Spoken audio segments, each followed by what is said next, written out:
Look at a map of global natural resources, and you will see a continent that shines brighter than any other. Africa holds 30% of the Earth's mineral reserves. It contains 40% of the world's gold, 90% of its chromium, and the vast majority of the cobalt powering the smartphone in your hand. By all laws of logic, Africa should be the wealthiest landmass on the planet. Yet it remains economically disadvantaged. How is it possible that the entity supplying the raw ingredients for the modern world struggles to feed its own populations? The answer is not a lack of potential. It is an intricate web of geopolitics, historical sabotage, and a devastating economic phenomenon known as the resource curse. To understand this paradox, we first have to understand the paradox of plenty, often called the resource curse or Dutch disease. When a nation discovers massive deposits of a valuable commodity, like oil in Nigeria or diamonds in the Democratic Republic of Congo, foreign capital floods into the country to extract it. This sudden influx of foreign money causes the local currency to artificially appreciate. As a result, every other industry in that country, from agriculture to manufacturing, suddenly becomes too expensive to compete on the global market. The economy hollows out, becoming dangerously reliant on a single, volatile export. But the curse goes much deeper than currency fluctuations. When a government gets its wealth by leasing land to foreign mining corporations rather than taxing a productive workforce, citizens become irrelevant to the state's wealth generation. The political elite no longer need to be accountable to the people. They only need to control the resource. This dynamic breeds systemic corruption, funds endless civil conflicts, and hollows out democratic institutions. The wealth flows directly from the mine to the foreign corporation and the local elite, bypassing the general population entirely. We cannot talk about modern African economies without looking at the map itself. In 1884, the major European powers sat down in Berlin and drew lines across a map of Africa. They did not care about ethnic groups, historical trade routes, or natural geographic boundaries. They cared only about carving up the continent for their own empires. When these colonial empires finally collapsed in the mid-20th century, they left behind 54 newly independent nations, trapped in borders designed for extraction, not for statehood. These artificial lines created catastrophic geopolitical disadvantages. For example, 16 countries in Africa are entirely landlocked. In global trade, access to the ocean is everything. If you are landlocked, every single product you export or import has to cross another country's border, increasing transportation costs. Furthermore, by grouping hostile ethnic groups together or splitting unified groups apart, these borders guarantee decades of internal instability, making it difficult to build cohesive, unified national identities. This historical map also left a physical legacy, a massive infrastructure deficit. Colonial railways and roads were not built to connect African cities to each other. They were built to connect resource extraction sites directly to the nearest port for export to Europe.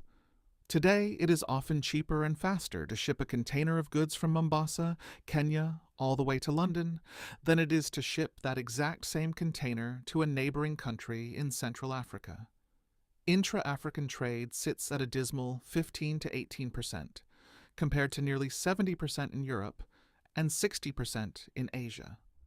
When a continent cannot trade with itself, it cannot build regional supply chains, it cannot industrialize, and it remains perpetually trapped at the bottom of the global economic ladder, selling unrefined raw materials for pennies and buying back finished manufactured goods for dollars. This brings us to the modern era of neocolonialism. Instead of military occupation, control is now maintained through debt and uneven trade agreements. In the 1970s and 80s, many African nations took on massive loans from international financial institutions to try and jumpstart their economies. When global interest rates skyrocketed, these nations found themselves trapped in unpayable debt. To get bailouts, they were forced into structural adjustment programs. These programs mandated that African countries privatize their state-owned industries, cut spending on healthcare and education, and eliminate tariffs that protected their local farmers. The result was devastating. Subsidized agricultural products from the West flooded African markets, destroying local farming sectors. African nations were forced to open their economies to massive multinational corporations that extracted wealth without reinvesting it locally. Today, illicit financial flows drain an estimated $90 billion from the African continent every single year. This is more money than the continent receives in total foreign aid. Africa is not a net receiver of wealth. It is a net creditor to the world. Right now, a new scramble for Africa is underway. As the world transitions away from fossil fuels and towards green energy, the demand for critical minerals like cobalt, lithium, and copper is skyrocketing. The United States, China, the European Union, and Russia are fiercely competing for access to these vital resources.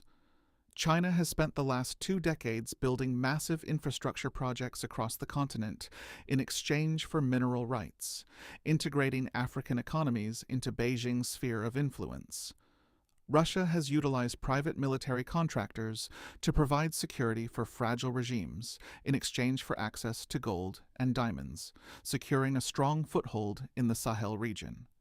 The United States and Europe are now scrambling to catch up, attempting to secure supply chains for the technological future. But once again, this fierce geopolitical competition often treats African nations as pawns on a global chessboard rather than equal partners. When foreign powers prioritize stability for extraction over genuine democratic development, the cycle of poverty and disenfranchisement continues unbroken. So, why is Africa still poor? It is not a singular failure, but a perfect storm of historical exploitation, devastating geography, the paralyzing effects of the resource curse, and an international economic system meticulously designed to keep the continent at the bottom of the value chain. Africa is poor precisely because it is so incredibly rich, and because the global economy has been structured to extract that wealth rather than develop it. However, the narrative is beginning to shift rapidly. With the recent launch of the African Continental Free Trade Area, the continent is finally taking massive, concrete steps to integrate its markets, build internal supply chains, and negotiate on the global stage as a unified bloc. The youth population is exploding, bringing incredible entrepreneurial energy and technological innovation that ignores the old physical borders. The geopolitical landscape is changing, and the future of the global economy will depend entirely on how this continent rises. The era of seeing Africa as a charity case is permanently over. It is time to recognize it for what it truly is, the indispensable engine of the modern world, fighting to finally claim the wealth that lies beneath its own soil.